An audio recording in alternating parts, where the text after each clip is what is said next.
Hello students, welcome to our YouTube class भौतिकी। मेरा नाम है हितेश।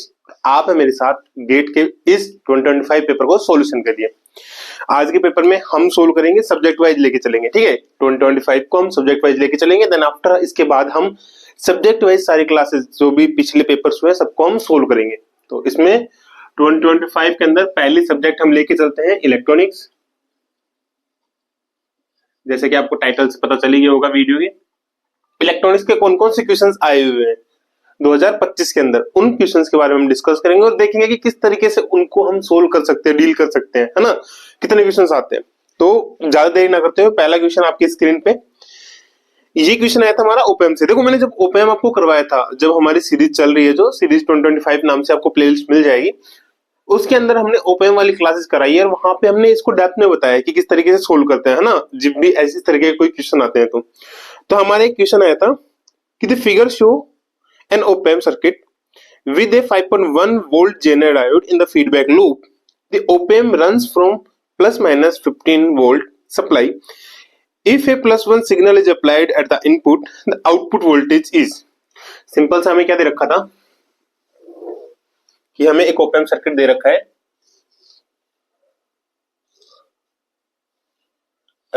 ये वाला 1 वोल्ट, ये होता है प्लस 15 वोल्ट, ये होता है माइनस 15 वोल्ट। क्या होता है ये हमने बोला था।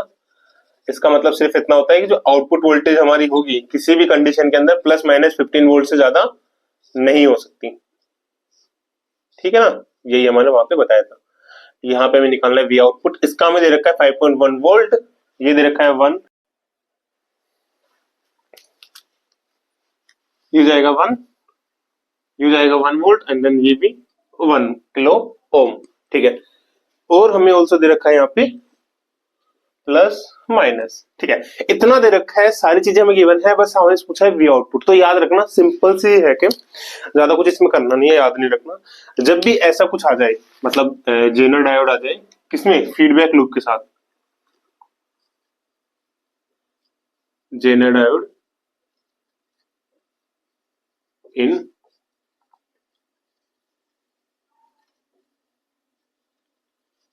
फीडबैक लूप, जब भी जेनर डायोड फीडबैक लूप के अंदर आ जाए तो जो ये वाला पूरा पार्ट है ना, ऐसे तरीके कोई पार्ट होता है, कुछ नहीं होता, आउटपुट में से माइनस करना होता है 5.1 वोल्ट। अगर मान लो यहाँ पे कोई वोल्टेज है, यहाँ पे कितनी होगी, तो यहाँ पे कितनी वोल्टेज होगी ये अपने को किससे पता चलेगा, जो वी आउटपुट है वो जो भी इसके बाद है, माइनस में जो जेनर का है 5.1 वोल्ट, ये यहाँ की वोल्टेज हो जाएगी, जिसको हम बोल सकते हैं वी प्राइम। ठीक है, बस इतना सा करना था, ये हमारा क्वेश्चन सोल्व था। यहाँ का हमें पता है कॉन्सेप्ट ऑफ वर्चुअल ग्राउंड से, अगर 1 वोल्ट यहाँ पे है तो यहाँ पे भी क्या होगी, प्लस 1 वोल्ट। अब लगा देते हैं यहाँ पे केसीएल। सो बाय नोड एनालिसिस,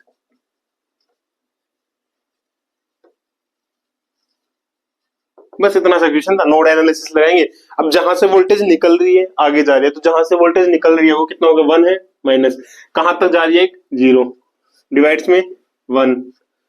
अब अगर करंट्स निकल रही है, सारी करंट्स, निकलती हुई करंट्स का योग इक्वल्स में आती हुई करंट्स का योग, तो निकलते हुए करंट्स का प्लस में, यहां से भी निकल रही है 1 माइनस, कहां तक जा रही है, वी नोट तक। सो और वी नोट प्राइम क्या अपना, वी नोट माइनस 5.1 डिवाइड्स में 1। ठीक है, बस इतना करना था। इक्वल्स में आता हुआ कोई नहीं है तो 0, सोल्व कर देना इसको। 1 plus 1 minus V naught plus 5.1, ये 5.1 था या 2 था, ऑलराइट 5.1।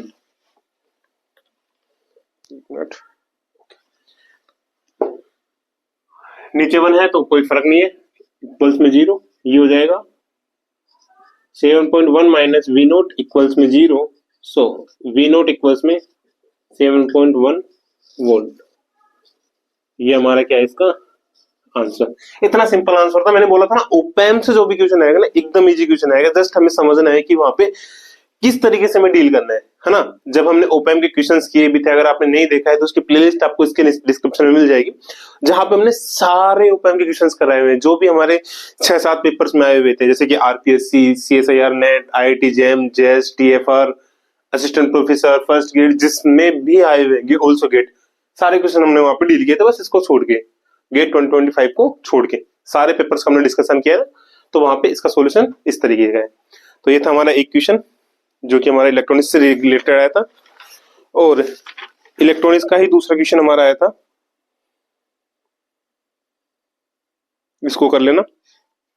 नेक्स्ट आया था जो हमने, वो भी हमने किया था अच्छे से। दूसरा क्वेश्चन था, आपकी स्क्रीन पे है, in the transistor circuit show in the figure, transistor दे रखा है, वी बीई दे रखा है 0.7 वोल्ट, बीटा दे रखा है 400, बीटा क्या था, transistor gain, the value of the base current in micro ampere. बहुत इजी क्वेश्चन था ये तो। लाइक अगर आपने स्टार्टिंग की वो जो थ्योरी क्लासेस थी ना, हमने जो लाइव ली थी हमने ट्रांजिस्टर की, अगर वो क्लास में अगर आपने देखी होगी ना, तो भी ये वाला क्वेश्चन तो आराम से कर दोगे आप।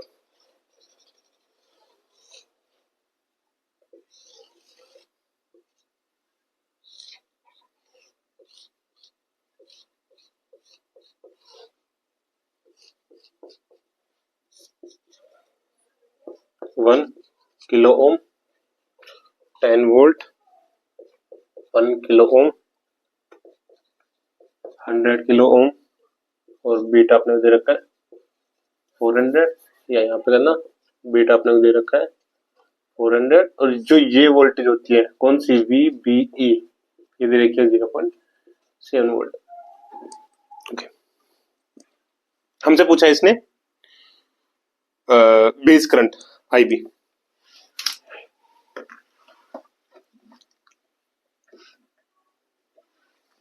ठीक है, आईबी कैसे निकालेंगे, देखो ये जो सर्किट है सिंपल सा हमारा सर्किट है वही, या तो इस तरीके से तो हमारा उसमें लिखा है, क्वेश्चन में दे रखा है, इसको अगर सिंपलीफाई मोड में हम लेते चलते हैं तो इस तरीके से लिख सकते हैं इसको हम।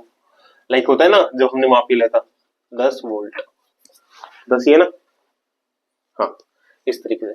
सो ये वाला लूप लग जाएगा हमारा, आईबी निकालना है ना, आईबी निकालने के लिए ये लूप लगाएंगे तो 10 बराबर 100 आईबी प्लस 0.7 प्लस 1 और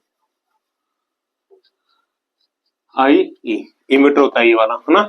सो यहां से जाएगा 10 बराबर 100 IB plus 0.7 plus 1 IB plus IC, 10 minus 0.7 100, IB निकालना है तो आईसी को आईबी में कन्वर्ट करेंगे। आईसी क्या होता है, आईसी हम जानते हैं क्या होता है, आईसी होता है बीटा आईबी। सो आईसी हो जाएगा 400 आईबी।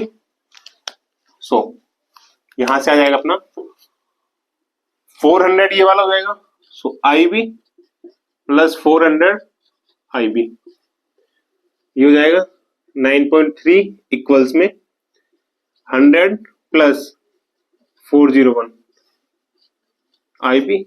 सो आईबी अपना आ जाएगा 9.3 डिवाइड्स में 501, जो कि इसका जब डिवाइड करेंगे हमारा तो वो आता है 0.01856, 0.01856 एंड मिली एम्पियर। पूछा किसमें, माइक्रो में।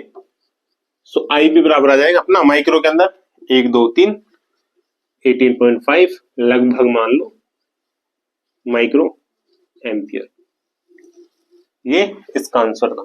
तो देख लो, मतलब इलेक्ट्रॉनिक्स से जितना मैंने देखा था ना कि हार्ड क्वेश्चन आए नहीं थे 2025 के अंदर, हालांकि हार्ड आते हैं क्वेश्चन, हो सकते हैं हार्ड क्वेश्चन, बट 2025 के अंदर वो हार्ड क्वेश्चन आए भी नहीं थे हमारे। ठीक है, दूसरा ये था, एक और क्वेश्चन आया था और इसमें आई थिंक 4 क्वेश्चन आए थे यहाँ से। एक क्वेश्चन था अगला, ये वाला देख लेना, अगर कोई डाउट हो तो कमेंट्स में बता देना, नेक्स्ट क्लास में हम इसको भी क्लियर कर देंगे आपके डाउट्स को, है ना। और बाकी इस पेपर का कंप्लीट सॉल्यूशन देखने के लिए जैसे हमारा होगा कंप्लीट, आपको ये ऊपर का पेपर आपको टेलीग्राम पे मिल जाएगा विद द सॉल्यूशन। ठीक है, अगला है था हमारा 41, आपके पल्ले कोई भी हो, अगला क्वेश्चन आपकी स्क्रीन के ऊपर दिख रहा होगा। देखो अब जो आपकी स्क्रीन पे दिख रहा है ना, देखने में बहुत हार्ड क्वेश्चन दिख रहा होगा कि लाइक पता नहीं क्या ही क्वेश्चन है ये वाला, होगा या नहीं होगा, लेकिन बहुत इजी क्वेश्चन था। ये हमारा आया था लॉजिक गेट से। ठीक है। इसमें था an alpha particle is scattered from an Au target at rest as shown in the figure, जो फिगर नीचे दे रखा है। D1 and D2 are the detectors to detect the scattered alpha particle at the angle theta and along the beam direction respectively as shown. The signals from D1 and D2 are converted to logic signal and fed to logic gate. When a particle is detected, the signal is 1, मतलब अगर किसी भी दो detector दे रखे हैं हमारे यहाँ पे, देखो अल्फा पार्टिकल यहां से आ रहा है, यहाँ पे एयू शील्ड है, एक तो डिटेक्टर लगा रखा है कि मान लो अगर सीधा जा रहा है तो यहाँ ये वाला डिटेक्ट करेगा, अगर थीटा पे डिफ्लेक्ट होके जा रहा है तो ये वाला डिटेक्ट करेगा, D2 वाला, और डिटेक्ट करेगा इफ डिटेक्ट लॉजिक क्या हो जाएगा 1, इफ नो डिटेक्ट लॉजिक हो जाएगा हमारा 0। Which one of the following circuits detect the particle scattered at angle theta only? ठीक है, इसमें बोला है कि ओनली थीटा से, चार ऑप्शन दे रखे हैं, ओनली थीटा से कौन डिटेक्ट होगा वो हमें देखना है। तो दो सिग्नल है, पार्टिकल डिटेक्ट होगा 1 होगा, नहीं डिटेक्ट होगा 0 होगा। ओके, तो देखो थीटा पे डिटेक्ट होना है, मतलब थीटा पे अगर होगा, अब कंप्लीट का अगर देखते हैं ना तो दोनों का डॉट प्रोडक्ट होगा, मतलब D1 और D2 का डॉट प्रोडक्ट। अगर इस पे डिटेक्ट होना है, इस पे नहीं होगा, इस पे डिटेक्ट होगा तो हमारा D2 क्या होगा 1 पे होगा और D1 क्या होगा 0 पे होगा, क्योंकि इसने क्लियरली मेंशन किया है कि थीटा पे स्कैटर्ड हो रहा है अल्फा ना, और डिटेक्ट हो रहा है, तो यहाँ पे 2 और यहाँ पे 1। अब दोनों का हमें क्या देखना है, आउटपुट देखना है कि आउटपुट हमारा 1 आना चाहिए कि डिटेक्ट हुआ है। तो डिटेक्ट हुआ है बोलने के लिए हम क्या करेंगे, इसको 1 करना पड़ेगा, इसको 1 करने के लिए हम क्या करेंगे D1 बार, तो ये क्या हो जाएगा 1। अब यहां से D1 बार डॉट D2 बराबर अपना क्या जाएगा 1, और ये बता देगा कि ये क्या हुआ है, डिटेक्ट हुआ है। ये तो था इसका सिंपल सा आंसर। अब नीचे इसमें कुछ गेट्स दे रखे हैं हमें, जैसा कि आपको स्क्रीन पे दिखा भी होगा। गेट्स में देखो फर्स्ट वाला ऑप्शन एंड गेट लगा रखा है और यहाँ पे नोट लगा रखा है, नोट के साथ यहाँ पे D1 है और ये D2 है, आउटपुट पूछा है। यहाँ पे क्या हो जाएगा D1 प्राइम, तो ये D1 D2 बार, गलत है, D1 पे बार है। दूसरा सेम है, अब की बार D1 पे है, सो D1 प्राइम डॉट D2, मतलब ऑप्शन सेकंड यहाँ पे क्या हो जाएगा, मैच कर रहा है किससे, इससे। तो ये भी इजी क्वेश्चन था, देखो लैंग्वेज बेस्ड क्वेश्चन था। अगर लैंग्वेज समझ में आ गई तो हमारा आंसर हो गया, अगर लैंग्वेज समझ में नहीं आई तो हमारा आंसर नहीं हो पाएगा। यहाँ पे सिर्फ इतना सा क्वेश्चन था ये वाला, है ना। ये था हमारा लॉजिक गेट से। तो एक क्वेश्चन आया था हमारा ओपेम से, याद है ना, एक आया था हमारा ओपेम से, दूसरा आया था हमारा ट्रांजिस्टर से, तीसरा लॉजिक का ही था, प्लस में इसमें डिटेक्टर यूज कर दिया है, और एक चौथा है बुलियन वाले से, बुलियन प्लस लॉजिक गेट। तो 3 हमने किए, fourth will be on your screen. चौथा आपके स्क्रीन पे है, और उसमें पूछा था कि a logic gate circuit is show in the figure below, the correct combination for the input P और Q for which of the output T is equals to 1। Correct combination क्या होगा कि P और Q की value क्या होगी कि T की वैल्यू 1 आई हमारी, और ये सर्किट डायग्राम दे रखा है, बस हमें क्या करना था, सर्किट डायग्राम को पहले सोल्व करना था, इजी बनाना था, क्योंकि जैसे हमने ऑलरेडी किया है कि पहले सबसे पहले बूलियन एक्सप्रेशन जो बनेगी उसको हमें इजी बनाना है, उसके बाद उसको सोल्व कर देना है। तो इसको इजी बनाएंगे, इजी बनाते हमारा क्वेश्चन हो गया, और ये क्वेश्चन होते ही आपका नंबर भी दी जाएगा। तो यहाँ पे हमने देखा है कि MSQ से एक भी क्वेश्चन नहीं आया इलेक्ट्रॉनिक्स में अभी तक, सिर्फ MCQ से ही क्वेश्चन आए हुए है ना। तो यहाँ पे था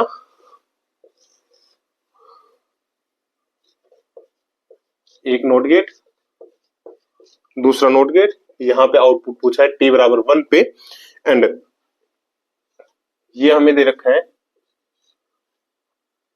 और गेट P Q और ये Q यहाँ पे, ठीक है। तो सबसे पहले हमें क्या करना है, इसको सोल्व करना है। और गेट है तो क्या हो जाएगा P प्लस Q, यहां से Q बार, यहां पे आएगा तो P plus Q bar. And gate है सो हमारा ये क्या बन जाएगा, P plus Q bar dot Q bar बराबर क्या है हमारा T। सो T बराबर आ जाएगा P बार डॉट क्यू बार डी मॉर्गन प्रमेय हो जाएगी P बार डॉट क्यू बार। ठीक है, हमें निकालना है 1, P होगा 1 जब P बार डॉट क्यू बार है। अब देखो अगर हम P बराबर 0 और Q बराबर 0 लें, सो P बार बराबर 1 Q बार बराबर 1 होगा। तो उस केस के अंदर हमारा क्या हो जाएगा, ये 1 दोनों को मल्टीप्लाई। ठीक है, सेटिस्फाई हो गया ऑप्शन फर्स्ट आंसर। ठीक है, अब इसके अलावा कोई भी आंसर लेंगे, जैसे लाइक मान लो कि Q अगर हमने 1 ले लिया तो Q बार उसका 0 हो जाएगा, 0 प्लस 1 0। P अगर हमने 1 ले लिया तो P बार 0 हो जाएगा, 0 प्लस 1 वो सॉरी 0। अगर दोनों ही हमने 1 ले लिया तो 0 0 0 0 क्या हो जाएगा, आउटपुट हमारा 0 आएगा, जो कि ऑल्सो इनकरेक्ट। तो अगर T बराबर 0 पूछा है तो हमारा आंसर क्या हो जाएगा, P और Q की वैल्यू हमारी क्या जाएगी 0 और 0। अगर आंसर पूछता है यहाँ पे 0 तो उस केस के अंदर इन दोनों की वैल्यू हमारी आ जाती 1 1। ठीक है, अलग अलग नहीं होता, दोनों सेम ही वैल्यू जाएंगे। तो ये इलेक्ट्रॉनिक्स के क्वेश्चंस थे हमारे, 4 क्वेश्चंस ही आए हुए थे हमारे अभी तक। तो लास्ट ईयर सिर्फ हमारे 4 क्वेश्चन आए थे जो कि इलेक्ट्रॉनिक्स से आए थे। ऑलराइट, और देख लेते हैं अगर कोई क्वेश्चन हो तो। बाकी मेरे को नहीं लगता कि और क्वेश्चन यहाँ से आए थे, सिर्फ 4 क्वेश्चन हमारे पास आए थे। ये हमारे इलेक्ट्रॉनिक्स के कुछ क्वेश्चन थे। कैसे लगे क्वेश्चन बताना जरूर। इसमें हमने सिर्फ छोटी क्लास थी हमारी आज की, जिसमें हमने सिर्फ इलेक्ट्रॉनिक्स के क्वेश्चंस किए और देखिए कि हमने कहां से क्वेश्चंस आए हुए, इन 4 टॉपिक से क्वेश्चन आए हुए। तो इन 4 टॉपिक्स को तो आपको अच्छे से करना है। मैंने वहां सीरीज में भी यही बताया था कि 4 टॉपिक से क्वेश्चंस आते हैं हर एग्जाम के अंदर, मोस्ट ऑफ द जो एग्जाम्स आते हैं। एक और टॉपिक इसका आता है सेमीकंडक्टर, तो वहां से इस बार क्वेश्चन आ सकता है क्योंकि लास्ट टाइम नहीं हुआ था। इस बार सेमीकंडक्टर से क्वेश्चन आ सकता है। सेमीकंडक्टर में भी क्या क्लिपर क्लैंपर जो वाला पार्ट है वहां से क्वेश्चन आपके बन सकता है ना, तो वो वाला पार्ट कर लेना। ये था हमारा क्वेश्चन इलेक्ट्रॉनिक्स का। मिलते हैं अगले पार्ट में 2025 के ही अलग सब्जेक्ट के साथ, जिसमें हम बात करेंगे सॉलिड स्टेट फिजिक्स की। ठीक है, तो ये क्वेश्चंस करते रहिए और मिलते हैं अगले सॉलिड स्टेट की फिजिक्स में।